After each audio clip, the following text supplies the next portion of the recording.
এর এক চিরন্তন দ্বন্দ্বের নাম দেবতার গ্রাস।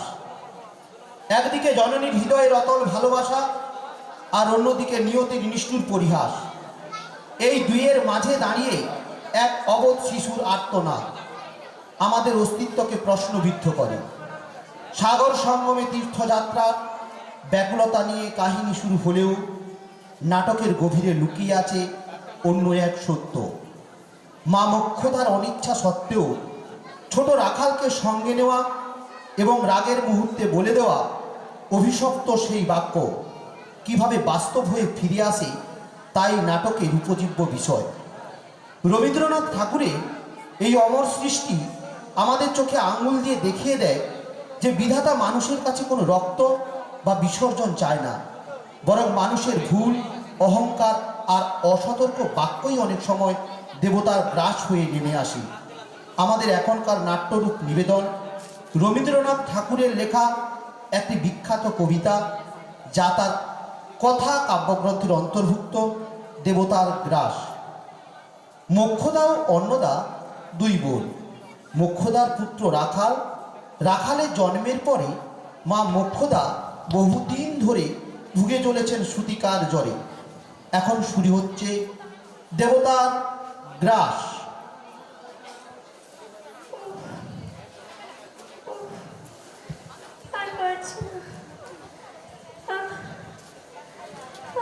দিদি, দিদি, কি হয়েছে তোমার দিদি? আমার খুব জ্বর। এই অবস্থায় ছেলেটার জন্য কিছুই করতে পারছি না। এইটুকু ছেলে। দিদি, জ্বরে তো তোমার গা পুড়ে যাচ্ছে। আমি গ্রামের বৈদ্যকে ডেকে আনি। অস্থির হই না দিদি, আমি এক্ষুনি যাবো আর আসবো।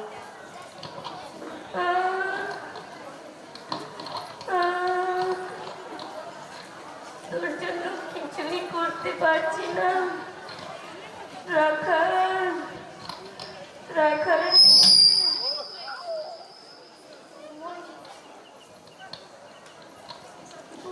আসুন আসুন বৈদ্য মশাই।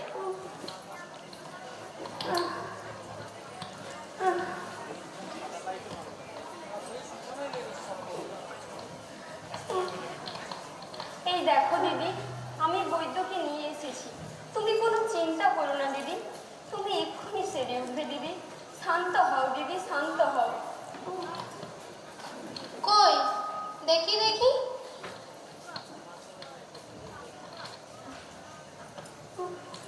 হাত দেখি।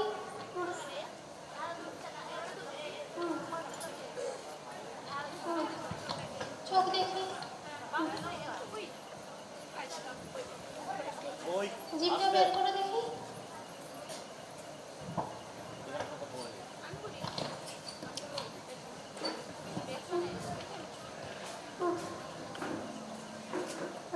এ তো বেশ মেমো বাঁধিয়েছো।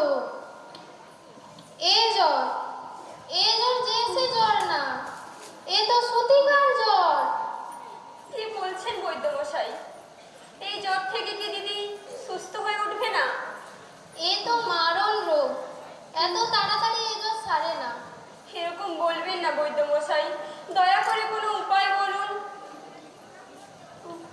যদি মোক্ষদা বাঁচে তাহলে কপাল ধরেই বাঁচবে, না হলে বাঁচানো সম্ভব না। তবুও আমি মোক্ষদাকে সারিয়ে তোলার চেষ্টা করছি।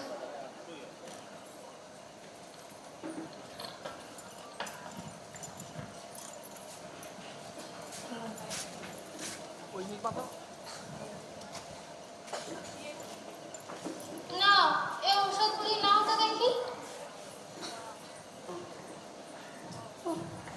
দিদি সেরে উঠবে তো বৈদ্য মশাই? ঈশ্বরের ওপর ভরসা রাখো। ওষুধগুলি সময় মতো খাইয়ে দিও। আমি এখন আসি, অসুবিধা হলে ডেকে পাঠাবে। চলুন আপনাকে এগিয়ে দিয়ে আসি।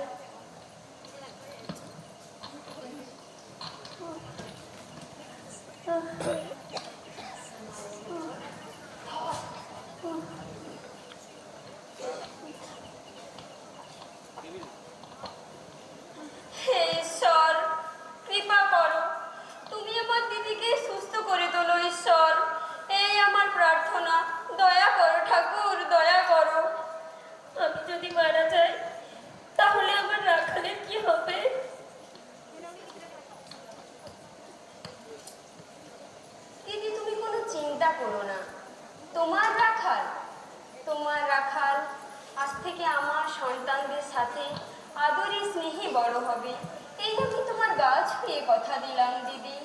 আর রাখালকে আমি আমার বুকে তুলে নিলাম।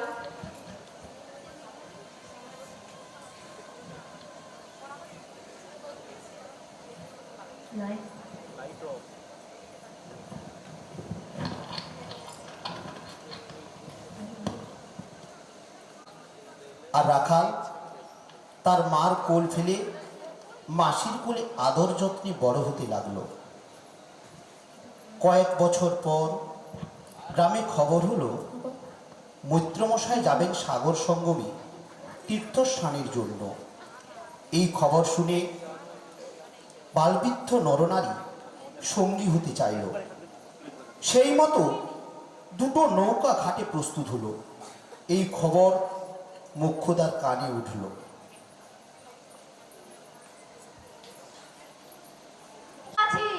তোমাদের এদিকে সব প্রস্তুত তো?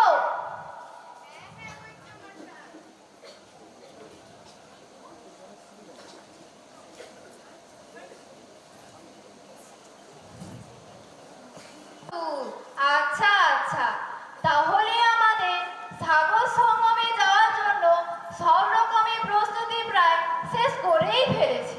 দাদা ঠাকুর, দাদা ঠাকুর, দাদা ঠাকুর।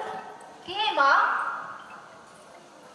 ও মুখদা, আমাকে আপনাদের সঙ্গে নিন দাদা ঠাকুর। আমি বড় দেরিতে খবর পেয়েছি, শুনেই দৌড়ে এসেছি। সে কি রে মা, তা কি করে সম্ভব? পায়ে ধরি আপনার দাদা ঠাকুর, আমি যুবতী বিধবা, হাত জোড়ো করে মিনতি করছি। না না, এ কি করছি? বুঝলাম বুঝলাম, কিন্তু স্থান কোথায়? দয়া করো দাদা ঠাকুর, স্থান করে নেব কোনো মতে এক কোণে এক ধারে। আপনি না স্থান দিলে এ জীবনে যে আমার আর যাওয়াই হবে না দাদা ঠাকুর। দয়া করে আপনার পদতলে স্থান দিন দাদা ঠাকুর। আচ্ছা আচ্ছা, সে না হয় হলো, কিন্তু হ্যাঁ রে মা, তোর ওই নাবালক ছেলেটি কি করবে তবে? ও রাখাল, সে থাকবে তার আপন মাসির কাছে। জানেন দাদা ঠাকুর, তার জন্মের পর বহুদিন যে আমি ভুগেছি, বাঁচার কোনো আশা ছিল না। সেই থেকে সে নিশ্চিন্তে তার মাসির কোলে থাকে, সে নিয়ে আমি ভাবিনি। আচ্ছা আচ্ছা, তোরে নিয়ে আর পারি নে বাবু, যা যা যা দেখি, শিগগির তৈরি হয়ে আয়, আর দেরি করিস নে। এই যে দাদা ঠাকুর, আমি এক্ষুনি যাব আর এক্ষুনি আসবো। আমি আসছি দাদা ঠাকুর। আচ্ছা বাঘ, নাও নাও, তোমরা সবাই তৈরি হয়ে নাও, জোয়ার আসার সময় হলো যে। কই গো যাত্রী সব, যে যার জায়গায় বসেছো তো? তোমরা সবাই সাবধানে যেও, কোনো চিন্তা করো না। হ্যাঁ হ্যাঁ, তোমরাও সাবধানে থেকো, কোনো চিন্তা করো না। তোরা আগে সবাই তোরা আগে সবাই নৌকোতে উঠে বস তো দেখি, তারপর আমি নৌকোতে উঠবো। হ্যাঁ দাদা ঠাকুর, কোনো চিন্তা করো না, আমরা ঠিক বসে যাব।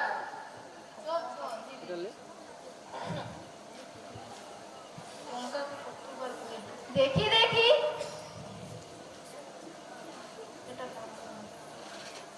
একই রে রাখাল, তুই তুই এখানে কি করছিস দাদু ভাই?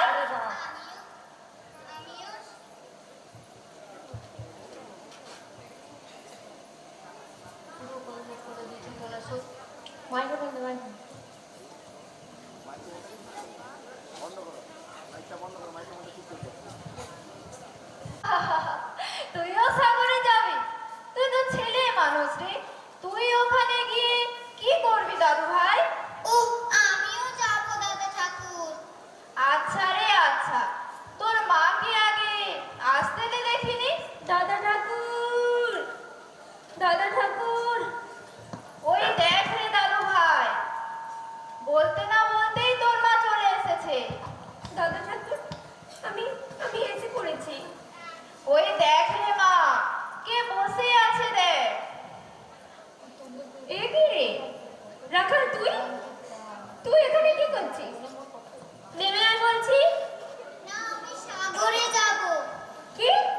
সাগরে যাবি? বড় বেড়া হয়েছিস তুই। অন্নদার আদরে একদম বদল হয়ে গেছিস তুই। ছেলে মানুষ, নেমে আয়, নেমে আয় বলছি। না, আমি সাগরে যাব। রাখাল নেমে আয়, ছেলে মানুষ তুই বাবা, নেমে আয়, নেমে আয় বলছি। না না, কিছুতেই নামবো না। তুমি একা কেন ঘুরতে যাবে? আমিও তোমার সঙ্গে ঘুরতে যাব। তুই নামবি না নামবি নে? কেন মা? এই দেখো, আমিও তোমার মতো পুটলা বেঁধে এনেছি। রাখাল, আচ্ছা আচ্ছা, হয়েছে বাবা হয়েছে। বামরা ছেলের ওপর এত শাসন করিস নে মা। তোর যদি স্থান হয় তাহলে ওরও হয়ে যাবে। নে নে, ওকে নে, নৌকোতে উঠে বস তো দেখি মা, বস। এই কারণে এত অবাধ হয়েছে, কোনো শাসন নেই, দিন দিন আরো বেয়ারা হয়ে যাচ্ছে। ঠিক আছে ঠিক আছে, তুই সাগরে যাবি, তুই সাগরে যাবি তাই না? তোর যদি এতই সাগরে যাওয়ার সাথ, চল তোরে দিয়ে আসি ওই সাগরের জলে। মোক্ষদা, ছি ছি, তুমি এমন কথা বলতে পারলে? ছি ছি। নারায়ণ নারায়ণ, এ কি বলে ফেললাম? ভিক ভিক ভিক আমাকে, আমার মাথা ঠিক থাকে না। আচ্ছা আচ্ছা, ঠিক আছে ঠিক আছে, চুপ কর চুপ কর। আয় বাবা আয়, তুই আমার বুকে আয়, তুই আমার নয়নের মণি, আমার বুক জোড়া ধন। রাখাল আমার বুকে আয়, ক্ষমা করো ঠাকুর, ক্ষমা করো। ঠিক আছে, আর কাঁদিস নে। নে নে, ওকে নে, নৌকোতে উঠে বস তো দেখি। চল বাবা, তুই আমার সঙ্গে চল। ওরে ওরে, এবার তোরা নৌকো ছাড়ার আয়োজন কর। রাখাল রাখাল। রাখাল, কোথায় যাস বাছা এই মাসিকে ছেড়ে? জানো মাসি, আমি সাগরে যাচ্ছি গো। যাস না বাছা, যাস না। তুই কি কোনোদিন আমাকে ছেড়ে কোথাও থেকেছিস? যাস না বাছা, যাস না। দাদা ঠাকুর,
যাত্রা হলো শুরু, এখন রইল যারা আপন ঘরে, যাব না পথ তাদের তরে, ওগো কর্ণধার।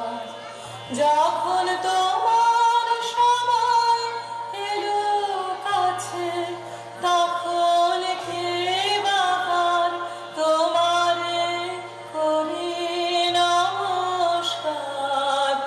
এখন বাতাস ছুটুক, তুফান উঠুক, ফিরব না গো আর, তোমারে করি নমস্কার। এখন রইল যারা আপন ঘরে, যাব না পথ তাদের তরে, ওগো কর্ণধার। যখন তোমার সময় এলো কাছে, তখন কে বাবার তোমারে করি নমস্কার। এখন বাতাস ছুটুক, তুফান উঠুক, ফিরব না গো আর, তোমারে করি নমস্কার। মোদের কে বা আপন, কে বা পর, কোথায় বাহির, কোথায় বা ঘর, ওগো কর্ণধার। মোদের কে বা আপন, কে বা। ওই দেখো, ওই দেখা যায় মন্দিরের চূড়ো। ঠাকুর ঠাকুর, সবাই নেমে পড়ো, নেমে পড়ো দেখি তাড়াতাড়ি।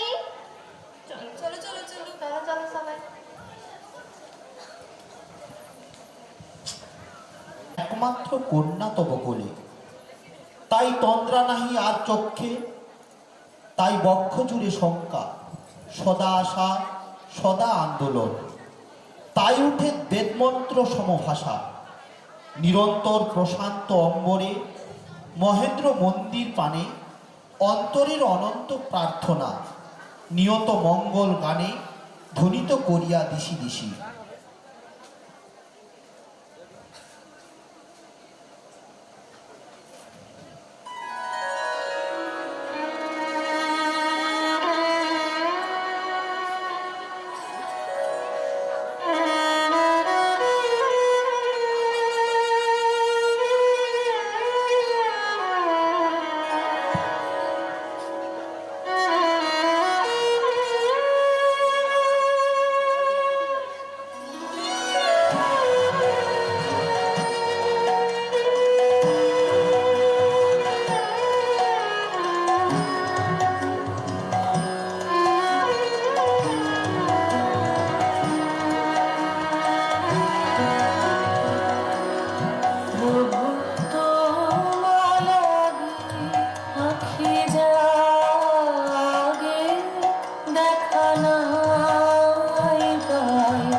জাগে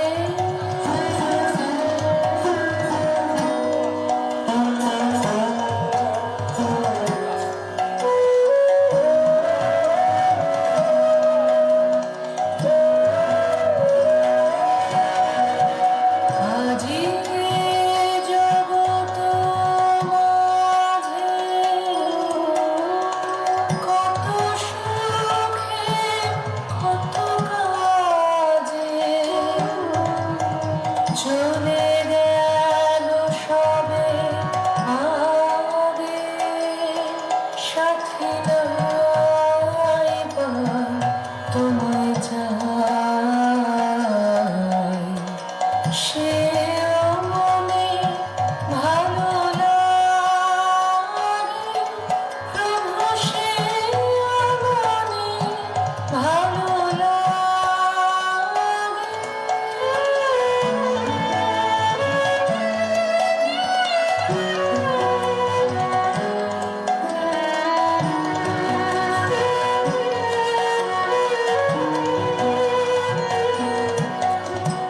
চারিদিকে সুধা ভরা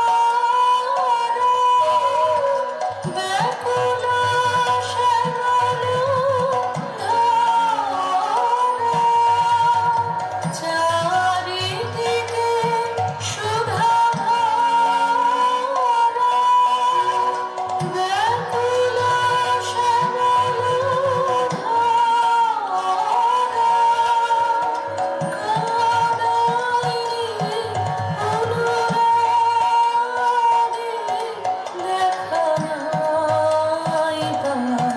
ব্যথা পায়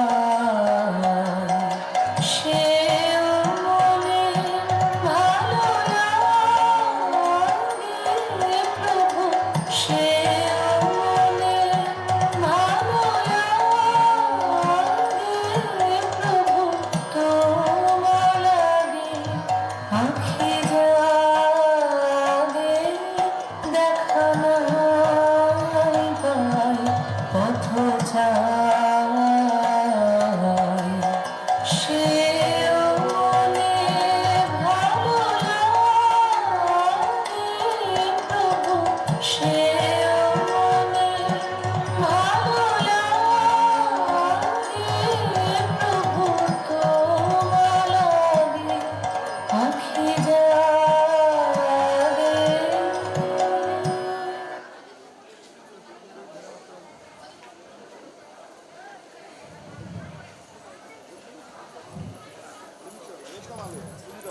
যাত্রী দল ফিরে আসে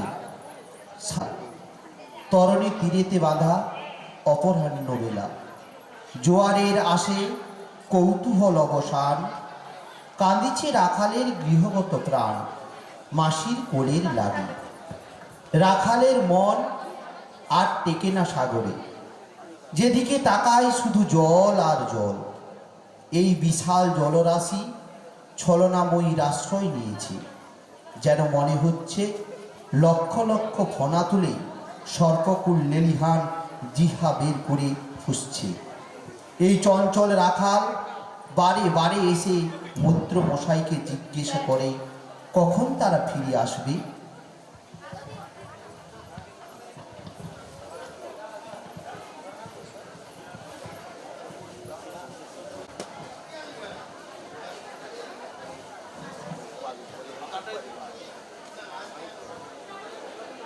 ঠাকুর, ও দাদা ঠাকুর, কি দাদু ভাই? কখন জোয়ার আসবে? জোয়ার? আমি বাড়ি যাব, আর ভালো লাগছে না। কেন দাদু ভাই? তখন তো বেশ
সূর্য অস্ত যেতে কিছু সময় বাকি আছে, মাত্র ক্রোশ ধুই ছেড়েছে।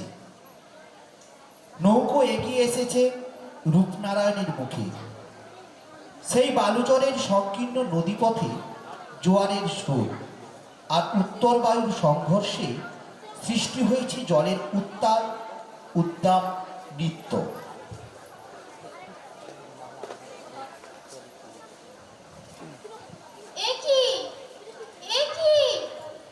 মেঘ যে কালো হয়ে এলো। দাদা ঠাকুর, দাদা ঠাকুর, অসময়ে তো ঝড় এলো কোথা থেকে?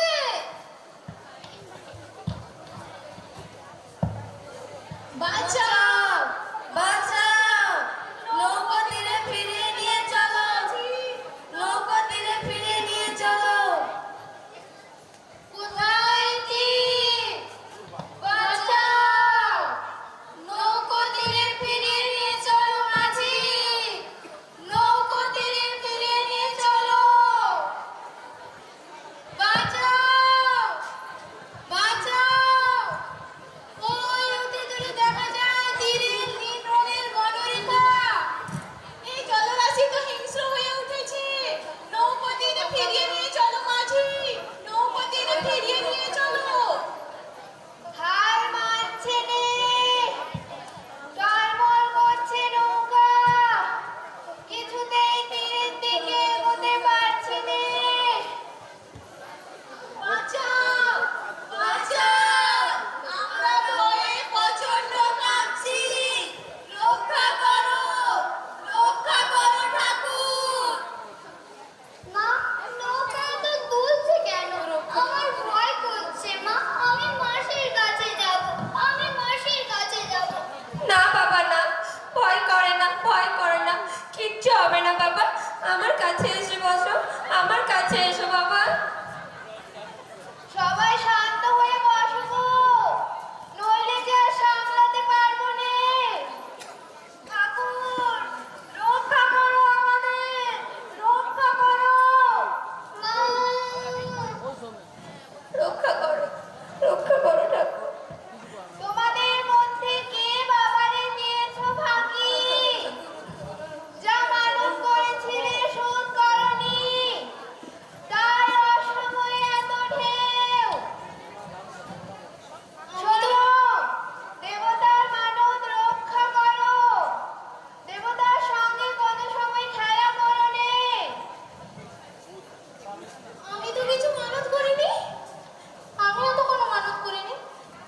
যার কাছে যা আছে সব দিয়ে দাও গো, সব দিয়ে দাও। আমি আমার অর্থ দিলাম, এই নাও আমি আমার বস্ত্র দিলাম। সব ফেলে দিয়েছি গো, সব ফেলে দিয়েছি। কি হলো? বুঝতে পারছো নে? দেখো নৌকাতে জল ওঠা শুরু হয়েছে, আর রক্ষে নেই।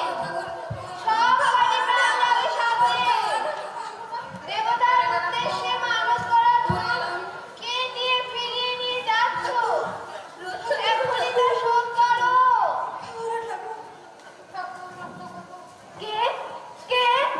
কে আছো তোমাদের মধ্যে? কে সে? এই তো, এই সেই রমণী, এই রমণী, যে ছেলে রাখালকে দেবতার উদ্দেশ্যে মানত করে চুরি করে ফিরিয়ে নিয়ে যাচ্ছ। না না না দাদা ঠাকুর, হ্যাঁ হ্যাঁ, তুই মানত করেছিলি, তুই। না দাঁড়া, একে ছেড়ে দাও। ওই কলঙ্ককে ফেলে দাও, ফেলে দাও বলছি ওই কলঙ্ককে। দাদা ঠাকুর রক্ষা করো, দাদা ঠাকুর রক্ষা করো। ওকে দুধের শেষ দাদা ঠাকুর রক্ষা করো ওকে। আমি তো রক্ষাকর্তা, রাগে চেতনা হারিয়ে মা হয়ে নিজের ছেলেকে দেবতাকে দিলি, শেষকালে আমি রক্ষা করবো তাকে। আগে সত্য দেবতারি, সত্য ভঙ্গ করে এতগুলো প্রাণকে সাগরে ডুবে দিতে পারিস না। অতি মূর্খ নারী আমি, কি বলেছি রাগের বসে? তুমি তো অন্তর্যামী, আমার আমার মুখের কথা সত্য হলো, সে যে মিথ্যে তা তুমি বুঝলে না। তুমি শোনোনি ঠাকুর, তুমি শোনোনি মায়ের মনের কথা, তুমি শোনোনি ঠাকুর, তুমি শোনো।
ঠাকুর রাখালকে বাঁচানোর জন্য নিজেই জলে ঝাঁপ দিলেন, কিন্তু তিনিও বেঁচে ফিরলেন না। যাত্রীরা সবাই ফিরে এলো, কিন্তু রাখাল আর ফিরল না। মা মোক্ষদা কাঁদতে কাঁদতে বাড়ি ফিরে এলেন।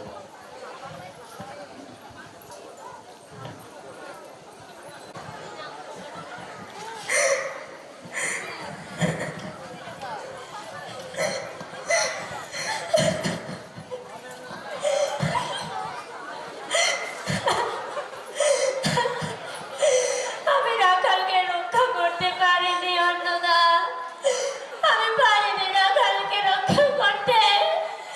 আমাকে ক্ষমা কর, আমাকে ক্ষমা কর বোন।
সাগর সঙ্গমে বিসর্জন দেয়, যেখানে ধর্মীয় আচারের নামে চলে মানবতা বিরোধী নিষ্ঠুরতা, যা সমাজের ভণ্ডামি ও ধর্মীয় ভক্তির নামে ঘটে যাওয়া দেবতার গ্রাস বা শোষণকে তুলে ধরে।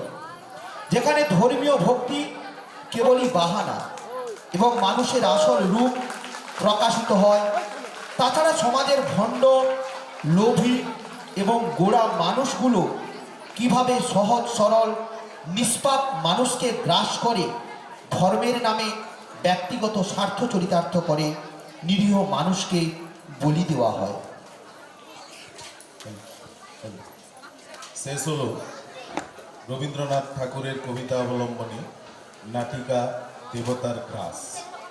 এই নাটকে যারা অভিনয় করেছে বিদ্যালয়ের দ্বাদশ শ্রেণীর কলা বিভাগের ছাত্রীরা, তাদের মধ্যে মোক্ষদার চরিত্রে অভিনয় করেছে মেহেদি খাতুন, অন্নদা সুস্মিতা বর্মন, বৈদ্য সঙ্গীতা মাইতি, মৈত্রমশাই লাবণী বর্মন, মাঝি অনিতা দাস, গ্রামবাসী দীপালি মুর্মু, রাধারানী বেরা ও ব্রততী মণ্ডল, রাখাল তুতুল বর্মন, যাত্রীদল রিয়া বেরা, বিশাখা বর্মন, সোমা বাস্কে, সোমা বর্মন, অঙ্কিতা মুর্মু ও অন্বেষা সাঁতরা। কপিল মুনির চরিত্রে অভিনয় করেছে তুলসী মণ্ডল, নৃত্যে অনামিকা মণ্ডল।